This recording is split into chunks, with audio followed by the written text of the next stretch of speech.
What's going on, guys? It's Dukes and Bell. We're back for Wednesday edition of the show. Of course, Day-Day executive producer Big O's here, taking you behind the scenes, a little bit of what's going on and what we're talking about. Some of this stuff we'll discuss on the show, some we may not. First of all, let me address some of the reaction from some of you who have reached out and said you're really enjoying this. We appreciate you guys being here. Tell your friends and let them know we're doing this pretty much on an everyday basis. We will be here, or some form of the show will be here every day, but we're talking about, different topics and different things. And more importantly, man, just trying to give you a little bit more access into our show and what's going on. So thank you guys, because we're getting a lot of feedback from you. And we just started this about a week or so ago. All right. With that said, we are up at Flyer Branch today, Mike. We get a chance to talk to Ra. We now know, for those of you who are wondering, our player guest is going to be Jake Matthews. Offensive line, man, they were beast last week. I mean, again, we ran the ball so well against the Vikings. So we're looking forward to talking to Jake, and we've got a great rapport with him. He's been one of our favorite guys to discuss. And Mike, he's the old vet on this offensive line, man. Yeah, man, he is the OG. Carl and I joke around because, I remember I was working with Arch at the time back in the day when he got drafted and rolled in. It was like, man, no expectations. Your father's just only the greatest offensive lineman to ever play. But, he's carved out a really good career. He's had a Pro Bowl season, but he's just been the steady guy. You don't really worry about Jake. I mean, yes, over the course of a season, you'll have a false start or a holding penalty, but he's been that guy, man. He's an anchor. So get his take on, can we get the passing game cranked up? Because the only thing missing right now is just, getting that red zone, getting some touchdowns. So we'll talk to him about what happened in Minnesota, what's going on up in Carolina, and how the offensive line kind of got challenged to run the football. And they certainly did that up in Minnesota. Yeah, and look, going into this Carolina game, because today, guys, is the day we turn the page, right? We celebrated the win on Sunday night. We talked about it. Today, we got to start focusing on Carolina, and that's what they're going to be doing at Flowery. So the information will be fresh and new, and we'll hopefully get an update on AJ as well up there today. So make sure you tune in at 2 o'clock. I think the big thing, Mike, for us, just from a decision standpoint, like Raw doesn't have a lot of decisions to make. If AJ's unavailable, they have options. It's just a matter of figuring out who they're going to go with. But this kicker thing is a decision that we have to figure out, and that's something he's got to come to a conclusion on before Friday or Saturday. And we will try to grill him on this, guys, because, to me, and Carl and I had this conversation Monday and Tuesday. I said to Carl got on me at Day too. I'm just hard. I'm a hard man, Carl. All this sentimentality. What do people have, like Koo teddy bears in their house? He was good, and then he stopped doing his job. He was good. Hey, this is anybody out there. The kicker's got one thing. I know it's a very unique skill set, and he did do some great things for us, but that's ancient history, man. We're trying to get to the playoffs for the first time in 7 years. I ain't got time for the Koo soap opera. So I don't even know why he's still on the team. And if this guy can kick outdoors, Parker Romo, let's go. I don't know how you guys feel, but I mean, some of the fans like, come on, what about Koo? Koo Schmoo? Schmoo Koo. How do you feel, Day-Day? Where are you at? How do you feel, guys?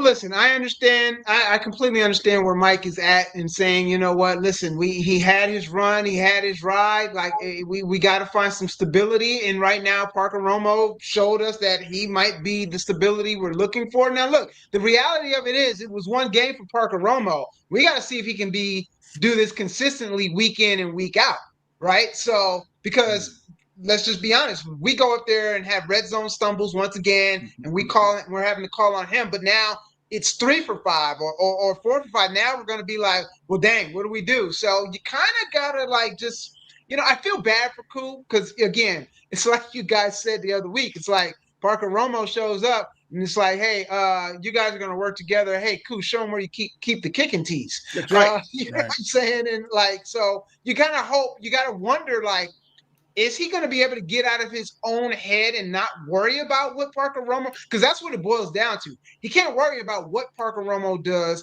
how good he's doing. He's got to worry about getting himself back so that if his number's called on again, he can come out there and do what we've known him to do.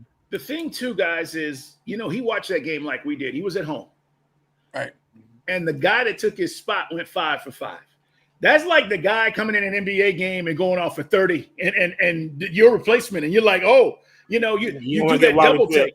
Yeah, no doubt. So, I mean, to your point, Day-Day, I don't know how much he's in his head. What do you think? Oh, you're ready to move on? Yeah, but at the same time, I don't like this week-to-week thing. You guys talking about it. I would like for this to be just settled. Just make it so that this is not an issue. We have to come in every Monday or Tuesday wondering who is going to be the guy next week. It's just right.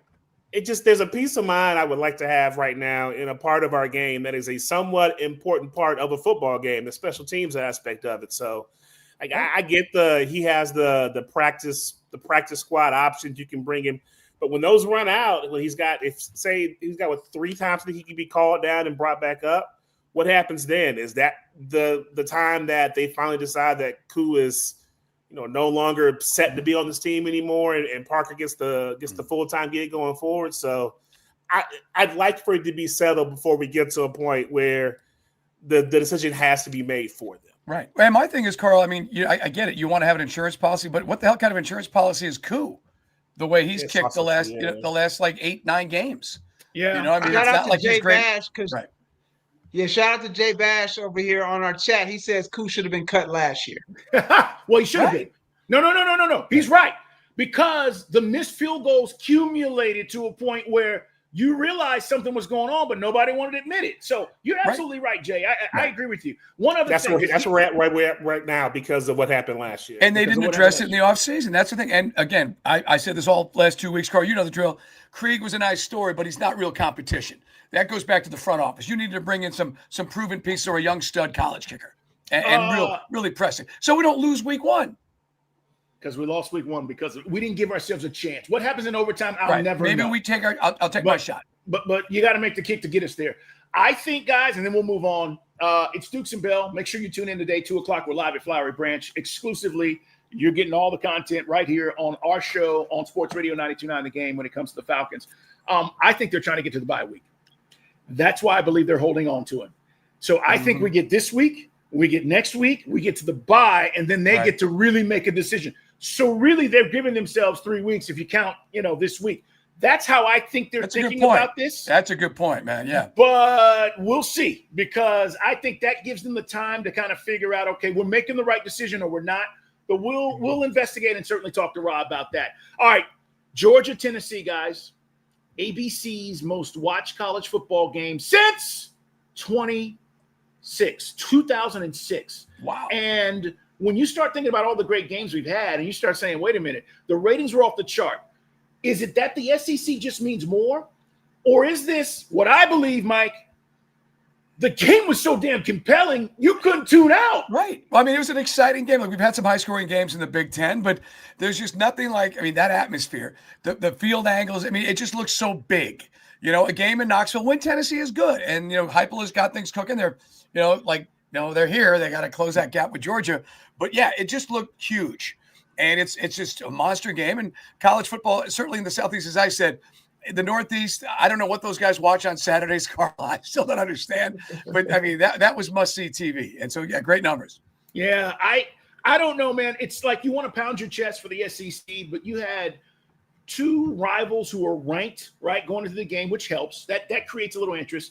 But as I always get back to, guys, like, all this stuff in the offseason is cool, but when the games start, that's when we put all that stuff goes away. And if the games are good, we love college football like we love it. And I thought that was I said this already. It was one of the best games I've ever seen as far as in the last decade or so. When if you start talking about all time, well, they weren't playing for a national championship. So, Georgia's national championship comeback against Alabama was bigger because the stakes were bigger. But that was a hell of a game, and the ratings prove it out. And Day mention this real quick, because now these ratings are tied to the revenue sharing. And got to give Georgia Tech a big shout out, too, because their ratings were great. But it was, again, walk-off field goal, to win the game. Talk about that real quick, Day. Yeah, so basically, especially in the case of these teams, with this revenue sharing now with the networks, your viewership numbers dictate kind of what happens when they go to split the pot, so to say. And so, for example, in the case of Georgia Tech, because of their week 1, their season opener, that was 3.7 million. And then last week for them, this past week, 4.8 million in that win over Clemson. It just goes, it gives them, the status they need to, again, when it goes down to time to split up the pot. All right, your viewers, here's what you guys did. So for Georgia and Tennessee, this is another a big situation for them, and it just kind of makes you also wonder now, like, with us going to these conferences and now SEC going to 9 games, it also kind of makes you wonder how much thought goes into who you try to match up with when you start scheduling, because obviously you know that if you match up, if you're playing, Alabama again 7:30 this week, that's got another opportunity for Georgia to draw in some high numbers, and again get their kitty, their part of the kitty knocked up some when it comes down to breaking down that revenue share. Mike, we were talking about Clemson and Florida State in the ACC. That was their beef, right? That they were the most watched teams when they were winning, and they bigger pot. The pie wasn't big enough for them. Yeah. Right. They were going to basically prorate them for the numbers. And again, ACC, I mean, like they just have a crappy TV contract. Of all the ESPN deals, they've got the worst and the least value. So there's like schools like UCF are making more money than Florida State. Go figure that one out. Right. So, yeah, but you're right. I mean, those are the ones that draw the most water. And when FSU is good, it's funny because we were just talking before the show on our pre-show talking about like the ACC. Georgia Tech, it's right there for them with the schedule. Some of these matchups aren't the most compelling. Temple, Wake Forest, Virginia Tech just fired their coach. You and I were just talking with Day and Oren. I don't know, because Mike Vick, a lot of folks are saying, hey, he's got a year under his belt or right now at Norfolk State. I don't think and Mike, you said Mike Vick kind of shot that down, right, Carl? No, he's not taking the job. And actually that gets us to what we're going to talk about next, guys, because I don't think the Virginia Tech job is a good job. I think it's a secondary job right now in college football. It's going to take somebody to come in there and make it great again. And what I mean by that is Dabo's in the news, right? We played this great soundbite yesterday on the show where Dabo's basically going out and saying, hey, what's so bad about the program? There was a before Dabo and an after. You need something like that to happen at Virginia Tech, because what Beamer did there, he made that job great. Since then, the job has not been great. And so if I'm Mike Vick, forget it's my alma mater. It's sort of like when Prime and the whole, Florida State situation arise. If the job is not good for various reasons, you just don't jump in there and think you're going to turn it around, especially with limited experience for Mike Vick. So where are you at on this, Mike? You went to that school. Yeah, man. I told Carl yesterday when I was in Blacksburg, they were ready to run Frank Beamer out. Bill Dooley got Virginia Tech in all sorts of trouble. There were NCAA sanctions. So that's what Beamer inherited. When I was there, Carl, it's like they were lucky to get 50,000 people, and there was no, I always joke around with guys who went to Tech. There was no, we talked about this with Divine Diablo, no Metallica Enter Sandman back in the day. No, I mean, and anybody who's been to Blacksburg, it's a charming area, but there's nothing there. Yeah. And so Frank Beamer was a special kind of coach. And you mentioned this yesterday on the show. Shane Beamer on Any Given Saturday, the Netflix special, is basically saying, I don't want that smoke. I don't want to go try and live in my father's shadow. I want to, carve my own niche. So think about the coaches. They had Fuente from Memphis. He didn't do jack. He was 43-31. And then we just talked about Brent Pry, and he was, he was under 500. So they're in a tough spot. How do you get that sexy? Especially when let's be honest, the entire ACC is kind of uncompelling. SMU comes in and looks like one of the best teams, and we're like, what? So I just don't know if you can get back to what they had cooking, which was built on the shoulders of Mike Vick, back in the 90s. No, it's a great point. Dede, go ahead.